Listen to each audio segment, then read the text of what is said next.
I don't remember the exact date when the exhaustion with the social media that I was focusing on for a couple of years came. It was sometime in February of 2023. I thought, I don't want to do this anymore, and that was after uh, really learning it well. Like I've been doing it for a number of years, and I'd gone through all the iterations that were happening in the market because I spent about 100 grand on social media coaches and communications coaches and setting up my profile coaches and all of those kinds of social selling coaches. And I'm good at it because I've been doing these kinds of things my entire career, starting when I was 21 years old, but not social media, but the same kinds of things: lead generation, business development, building entrepreneur companies, and building connections into markets, sales pipelines, all of this. And I experimented with virtually everything I found. And when I found someone who knew what they were doing, I joined their community, I bought their course, or I hired them to work directly with me. And what I found at the end of it is that what worked 4 years ago doesn't work anymore. And what worked 6 months ago doesn't work anymore. And what works today doesn't work anymore because they're best practices. That's what I figured out. And I thought, how do I get out of this mess? And this was this was around February, March of a year ago, and it was starting to do what I wanted. Now, from a social media standpoint, in 2020 in the fall, my metrics were exploding. I mean, I was getting thousands and thousands and thousands of views per post and 40, 50, 60 comments, and started an event off of it, and was, starting to get known, connected to other what would be called sort of influencer types that had reputations. They had their own audiences, connect into their audiences so they could connect into my audience. Like I did all that stuff for a couple of years, and like, why isn't this working for me? And I finally figured it out. And it really comes down to this concept for me of best practices. And the idea of best practices really can't work in a business environment that's changing as quickly as this one. And what seems to be happening is there's a conventional wisdom and a belief system that's being perpetuated by the rare individuals who cut through and figure out how to make the best practices work for them.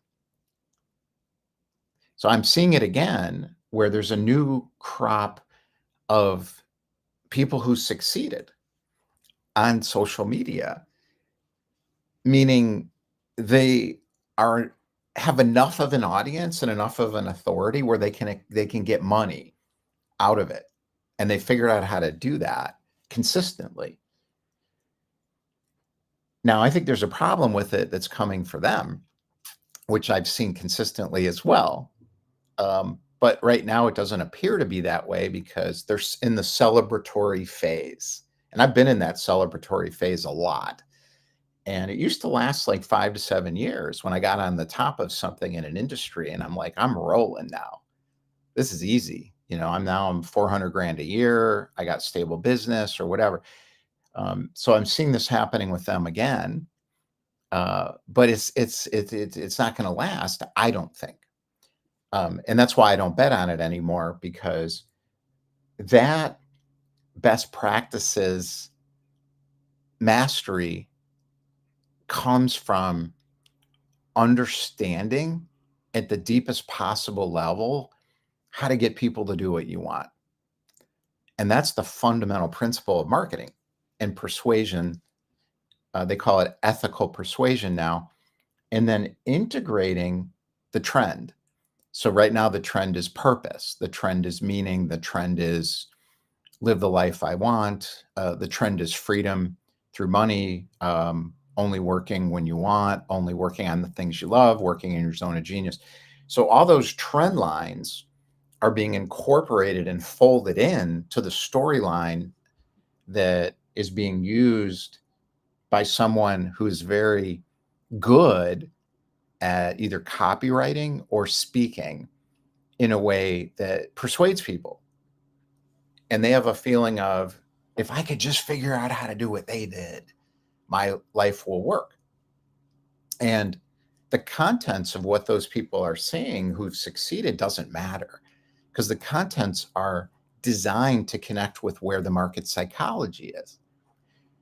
And because I understand how to do this and how it works, because I started really doing these kinds of things and thinking about them when I was in my early 20s and doing these things, not on social media, but it's the same thing.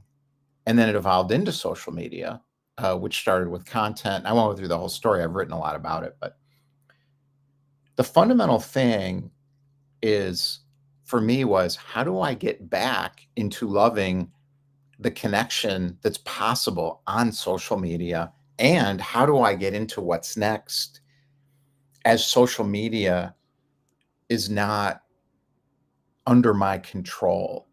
Because the companies that have built these technologies and their algorithms and those changing algorithms constantly and their agendas is drives the game.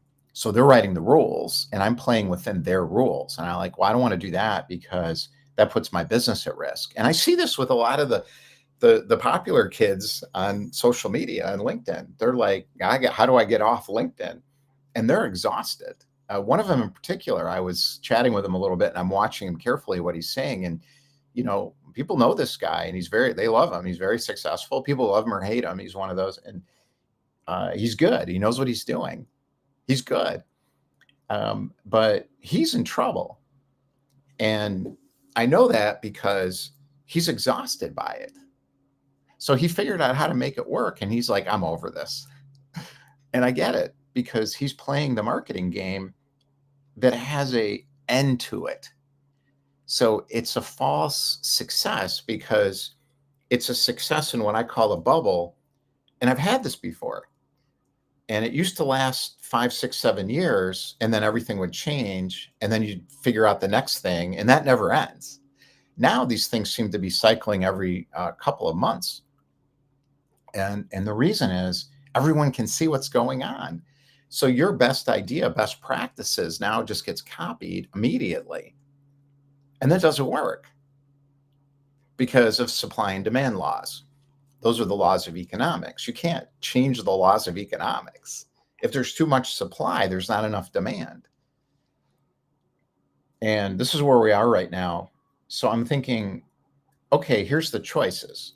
So this is what I'm going to talk about, is how do you do this differently? So if you're exhausted with social media, I was exhausted with social media. What worked 4 years ago does no longer, even though it's been rebaked in a sequel by someone fresh. So it appears to be new to beginners who haven't been through the grind like me and maybe you, I don't know. Whether you're a beginner or not, might be helpful to you, what I'm saying. But if you've been doing this for a little while, particularly since the pandemic, like me and some other people, and even before the pandemic, and I'm just talking about the social media part. There's my cat. You may want to do this differently. Or you can join one of those programs. I've been in all of them. I think you could join them. You'll learn a lot. And at least from my experience, nothing will change fundamentally for you. It didn't for me, even though I learned a lot. So here's the fundamental choice: is social media either connects or divides? Now, I'm not talking about political divide. I'm talking about a divide between the successful person and their fans and followers. That's a division. Or it's connecting where we're all equals in the ecosystem. That's the fundamental difference. You're a market authority as an equal, not as a I know and you're going to learn from me role. In other words, there's no fans or followers. There's us together. That's the opposite of I figured it out. I've oversubscribed my offerings. Look how great my life is. Or I'm sharing that my life's not so great all the time because that's what works today. So I'm showing my flaws because that'll help me attract more people because now I'm being authentic. I'm an authentic, ethically persuading marketer now, dividing the market between me up here with the popular kids at the top, at the lunchroom table everyone wants to sit at. And then you get to sit at our table and we'll show you. And you can get closer to us based on the subscription level you pick. And I'm looking at this and I'm like, what does this remind me of? Middle school. Nobody wants to do that. That's why I don't think it's the best strategy. So as a business owner, you bought an old playbook. If you accept it as true, what worked for the social media coach to get famous. I wrote a newsletter on Sunday because I'd been doing a newsletter for a few years. LinkedIn's got a great newsletter system. I really like it. I think they're investing in it because they realize too, this social media hierarchy thing's not good for them. They don't like it. I think they're algorithmically trying to favor what they call creators. There's a very big difference between content creators and content marketers. There's a huge difference. And LinkedIn gets this, at least from what I can tell. Listening to Dan Roth and some of the other people at LinkedIn, I think they're thinking, how do we create community here where there's an expert that knows something because they've been doing it their whole life or for a long time, and they want to bond together with others as equals in their system. In other words, their LinkedIn feed and conversations in the threads, which is sticky because LinkedIn wants people on site a lot. That's how these social media companies make their money. And they want to facilitate that as a company. LinkedIn wants to do that. But what's happening is the content marketers get in and screw up the algorithm because they're creating the hierarchical division. So I just saw this recently with this woman who's like 24 years old or something and now has the answer. And I saw and I mentioned her in my newsletter and I like her. She's great. But it's like seeing a mortgage broker in 2008 that made a ton of money in mortgages and says, oh, I figured this out. Or cannabis or crypto. What's next? Tulips in Holland back in the 1600s is next, I think. So that's the old playbook. If you accept as true what worked for the coach to get famous. So this is what's leading to social media exhaustion. And I talked about this in this newsletter is trolling. So there's another guy who's famous who hired a YouTube agency to get famous. And now he's on the top of the mountain and everybody's following him. And I'm not going to say who he is. I already have in plenty of articles. And great guy, the real deal, real entrepreneur. But now he's playing this. He's trapped. I watch him and he's frustrated. He's like, why are these people trolling me? And he's saying, well, no one would troll someone because if they had their own life. And I'm like, you're totally misunderstanding.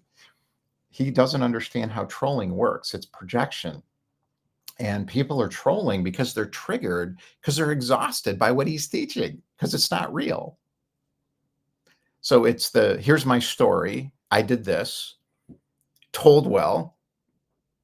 I have an attractive character story. It's called that. I've done this work. I know how it works. What's my offer? I'm going to quadrant my offer so it's persuasive. It's too good to ignore. So that leads to exhaustion with people who know, like, that's not real. But they don't always know why they want to troll.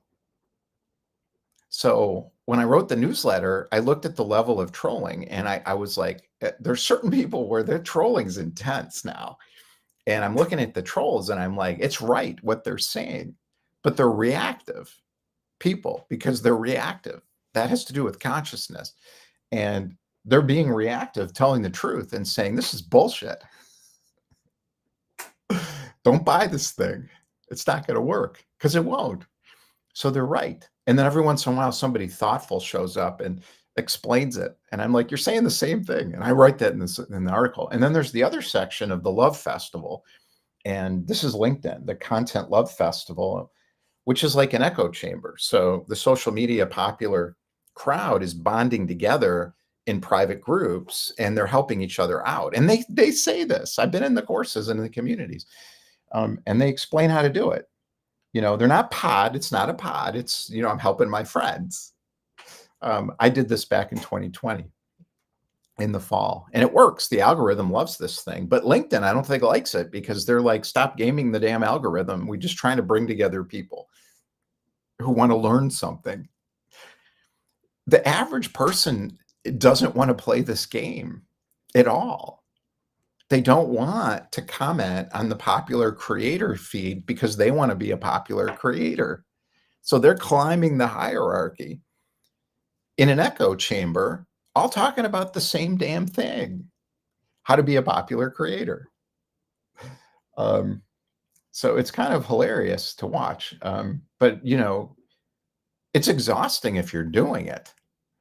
And they give you advice, even, comment on the popular creators so you get seen in their feed. And I'm like, that's hilarious.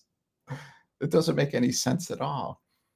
So social media and communications platforms work when you create your own strategy, flow, and approach. This is the key to it for me: is follow the popular crowd, and exhaustion is inevitable. It is inevitable. So rather than keep going until you succeed, stop. And this is their advice. So this one guy I mentioned, his advice is keep going, keep going, keep going. You can do it like I did. And I'm like, no. Why would I do that? That doesn't make any sense. I'm following you. You didn't follow anybody to get your success. You figured it out yourself. You don't have to figure it out yourself. That's the key. And this is where they go wrong a lot of the times, but not all of them. So you got to laugh. You got to laugh. And because, human beings, it's silly. I look at it as just, it's watching people copy each other in an echo chamber of self-congratulations with a veneer of frustration of between the popular kids at the top and everybody else who are like, we want to be popular too, is insane for adults, but it's seductive. It's hard for the 12-year-olds too. But with adults, I think what happens is there's a fear of not making money. So for me, I got sucked into the vortex of this echo chamber thing because I thought, well, it seems like a stable way to build a business because I can oversubscribe my offering. And if I have the right offer and marketing system and funnels and all this bullshit, whatever, it'll give me a platform, and it won't, because everything changes constantly. So the best practices won't work. Even for the people who succeed in them, they get trapped in them too. So rather than keep going, stop. So the approach that I take instead is really simple. It's called be yourself and do it your way, but know how the systems work. So I've got really, in my entrepreneur experience, platform, what I have for people, and I have this offer to you. And I'm not saying buy it for me in my funnel, because here's my offer, too good to ignore at all. What I'm saying is, and I don't have an answer for you, what I have is an understanding of principles and how they work. Because I've been studying this stuff my entire life, not in the laboratory, in the laboratory of the real world of business and entrepreneurship. And I've been up and down this roller coaster since I was 21 years old. So I'm not 24. I had a big hit. I had a big hit when I was 24 too.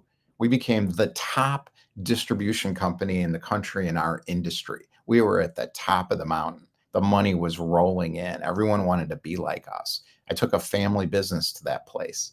It didn't last. It didn't last because the market changed. The same thing always happens.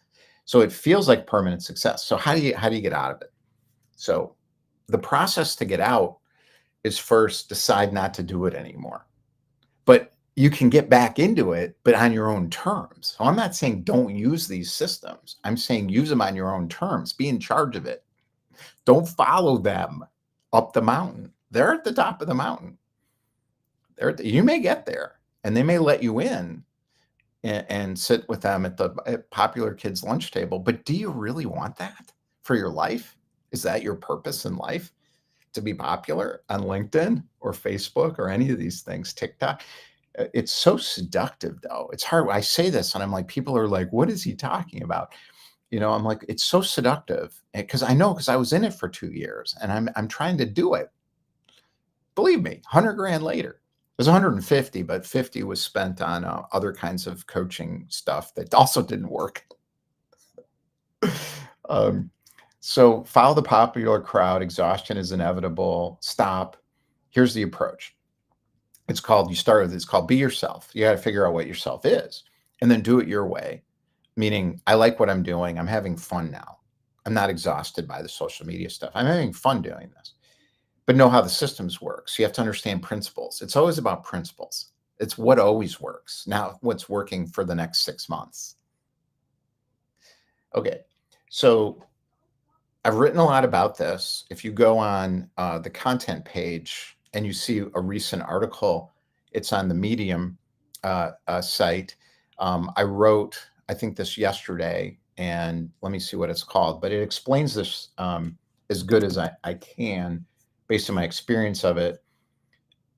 What blue blockers, those crazy sunglasses from late night TV, potato guns, that's Russell Brunson's potato gun that crushed it, and Tide. So this is Procter and Gamble created a lot of this stuff with a system called ZMOT, Zero Moment of Truth, that Google adopted, and this is what a lot of the marketers are using today. Taught me about blocked funnels. So I explained that in that article. And then I have another article below it, what LinkedIn taught me about how to create unique business experiences. So that's my success and experiences with LinkedIn. And I'm showing you what's being taught now as if it's new that I used like 8 years ago, and some things from 4 years ago and some things from last 2 years ago. And then this new approach is all outlined in these 2 articles and they link to some other articles. So I'm not going to get into all the details of it, but what I have to offer you is 5-day guest pass. Go to redpillpathway.com/events and sign up for something and come in. And there's no pitch on campus. This isn't a funnel. This is here's how you do it. I will show you how to do this, but it's not just me. We got a whole group showing you different things, and it's explained on that page. So I won't get into it. My piece of it is More Money Now, which is really business development system where it's figuring out what to start with product and how to connect in the way you want, not the way that you're being taught by the social media market. I don't have my own. I'll show you how it works. We have a lot of guardrails and principles, but you're not going to copy me. You're going to copy you. And then ask, which is ask other people and ask yourself how it's going. Don't change your product for them. Change your approach based on what suits you and what's connecting with them, because the goal is product market fit. The key is product market fit. Being popular is not the answer to constant changes in the market, because someone's going to decide who gets to be popular next. This is what happens with celebrities. They're at the victim and the mercy of their popularity. That's being brought into the business world. It's been brought into the business world. The audience can turn on you, or something next comes. The black swan shows up. I've written about that a lot too, which is this thing collapsing, I think, because it's not real. So if you're just a regular business person, entrepreneur, service provider, coach, and you want a better experience, you're going to get that on our campus. I'll prove it to you, or you won't. And it's not for you. Come for 5 days. Do it. In 5 days, I'm going to teach you more about how to use these systems than you could get from any of these programs that cost a ton of money, because I'm doing it as part of what we do. Because I know if I can make an impact in 5 days, you're going to join and pay and stay. And we got all kinds of other stuff. I don't position this company and differentiate it. I know how to do it. I've read Trout and Rice. I know how it works. I don't do it anymore because it's too much. Like I can't position and differentiate this. So instead, it's like, come and check it out. My piece of it is more money now, how to get to product market fit, in action, in motion, in the market. You build a solid foundation, flow from there into the red pill pathway approach.